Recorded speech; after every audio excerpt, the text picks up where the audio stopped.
नमस्कार. तुम्ही पाठीच्या आजारापासून खूप त्रस्त आहात. तुम्हाला खूप साऱ्या वेदना होत आहेत. तर चिंता करू नका. मी ज्या एक्सरसाइज करत आहे त्या तुम्ही नियमित करा. खाली झोपून घ्या. एक पाय फोल्ड करा. एका पायावर दुसरा पाय इंटरलॉक करायचा आहे. दोन्ही हात मानेखाली असू द्या. गुडघा मॅटला टच होईपर्यंत लेफ्ट राईट करायचं. मान अपोजिट साइड घ्या. आपल्या कॅपॅसिटी प्रमाणे आपले आवर्तन सुरू ठेवायचे. दोन्ही बाजूनी करा. सावकाश सावकाश करत चला. गुडघा जरी नाही टच झाला हरकत नाही, पण प्रयत्न करायचा आहे गुडघा जमिनीला टेकवण्याचा. दोन्ही बाजूनी करा. पुन्हा दोन्ही पाय खाली घ्या. शक्य होईल तितकी पाठ वर उचलण्याचा प्रयत्न करा. अपडाऊन करा. पाय खाली घ्या.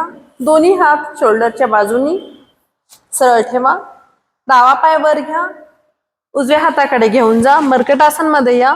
मान विरुद्ध दिशेने करा. दुसऱ्या बाजूनी करा. प्रत्येक वेळा पाठीच्या बाजूला वेदना झाली पाहिजे.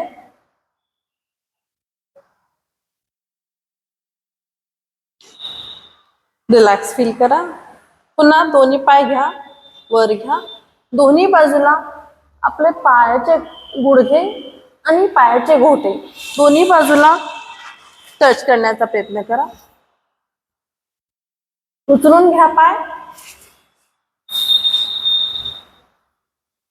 त्याचे रेपिटेशन 10, 20, 30 या पद्धतीने करण्याचा प्रयत्न करा. डाव्या कुशीवरून पोटावर या. दोन्ही हातामध्ये हनुवट इंटरलॉक करा. वर पहा. अल्टरनेट पाय पार्श्वभागावर टच करण्याचा प्रयत्न करा. अगोदर एक एक घ्या, नंतर दोन्ही पाय एकसाथ घ्या. रिलॅक्स. पुन्हा दोन्ही हात शोल्डरच्या बाजूने श्वास घेऊन वर या. श्वास सोडत सोडत खाली जा.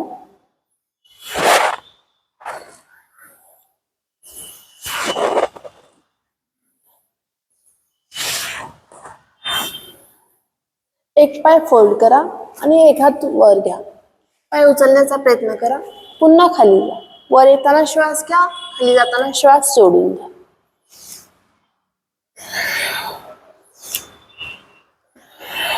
दुसऱ्या बाजूनी करा.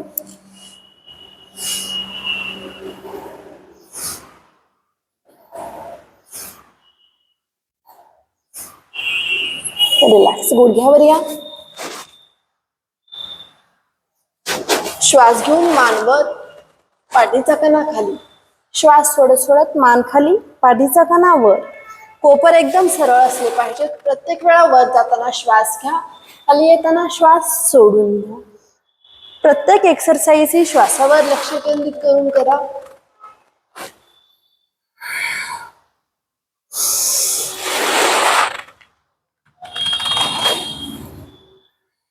रिलॅक्स. पुन्हा पोटावर या. दोन्ही हात समोर घ्या. दोन्ही बाजूला गुडघा वर घेण्याचा प्रयत्न करा.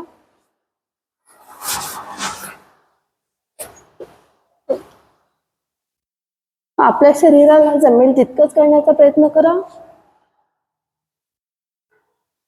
रिलॅक्स.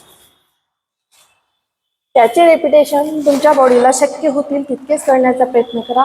5 पासून सुरुवात करा. प्रत्येक 8 दिवसाला 5-5चे रेपिटेशन वाढवा आणि ही एक्सरसाइज नियमित केलात तर तुम्हाला बॅक पेन, स्पॉन्डिलायसिसचा त्रास कमी होऊन जाईल.